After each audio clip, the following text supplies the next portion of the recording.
యదక్షరం వేదవిదో వదంతి విశంతి యత్యాతయో వీతరాగః యదిచ్ఛందో బ్రహ్మచర్యం చరంతి తత్తే పదం సంగ్రహేణ ప్రవక్ష్యేః.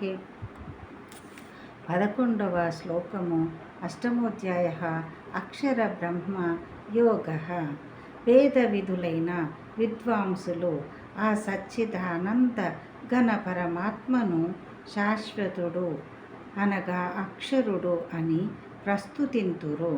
ఆసక్తిరహితులైన యత్నశీలురైన సన్యాసులు ఆ పరమ పదము నందే ప్రవేశింతురు.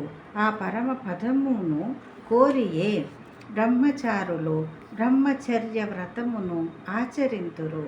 అట్టి పరమ పదమును గూర్చి సంక్షిప్తముగా నేను నీకు వివరింతును.